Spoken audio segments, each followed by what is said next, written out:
জন্মেছে, বড় হয়েছে, তার জন্মের আগে থেকে এই পৃথিবীতে মাদ্রাসা আছে। মাদ্রাসা ব্যাপারটা নিয়ে অনেক ভুল ব্যাখ্যাও আছে। যে সমস্ত কথা বলা হয় মাদ্রাসা সম্পর্কে, সেই সমস্ত কথা তো ঠিক না। কোথাও কোনো ঘটনা ঘটনার কথা বলছি না। অনেক মন্দিরেও অনেক দুর্ঘটনা হয়, অনেক মসজিদের দুর্ঘটনা হয়, অনেক চার্চের দুর্ঘটনা হতে পারে, অন্যায় হতে পারে। কী করা যাবে? তার জন্য গোটা ব্যবস্থাটাকে আমি কলঙ্কিত করতে পারি না।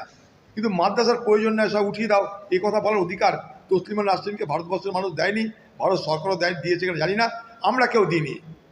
তসলিমা নাসরিন তার মতো করে থাক, কিন্তু কি করতে হবে না করতে হবে, কোথাও রাখতে হবে উঠাতে হবে, এই অধিকার তসলিমা নাসরিনের নেই।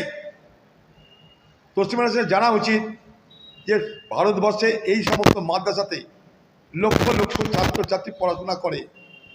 এবং আরও বড় কথা, মাদ্রাসা শুধু মুসলমানরা পড়ে না, মাদ্রাসাতে হিন্দুরাও পড়ে। আর না জেনে শুনে কথা বলা উচিত নয়।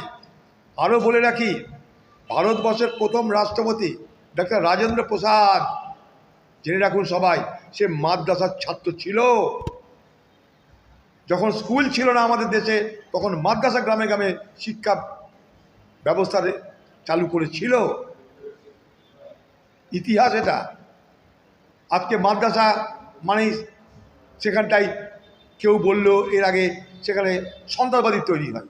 মাদ্রাসা মানে কেউ বলে দিল যৌন নির্যাতন হয়। এসব ফালতু কথাবার্তা বলার তো কোনো মানে হয় না। প্রশাসন আছে দেখবে, পুলিশ আছে দেখবে, কোনো জায়গায় কিছু হলে রুখবে, কেউ তো মানা করেনি। কোনো মুসলমান সমাজ বলেছে মাদ্রাসায় যদি কোনো অন্যায় কাজ হয় প্রশাসন তুমি কিছু বলে না, কেউ তো বলেনি। খামোকা একটা সমাজকে ডেমোনাইজ করা, একটা সমাজকে আক্রমণ করার, এটা কোনো কোনো কোনো কিছু হতে, এটা কখনো সঠিক কাজ, শুভ চিন্তা হতে পারে বলে আমি মনে করি না। তারপরে আমি বলছি না সবাইকে মাদ্রাসা পড়ে, তা বলছি না, ব্যাখ্যাটা ভুল যেন না হয়।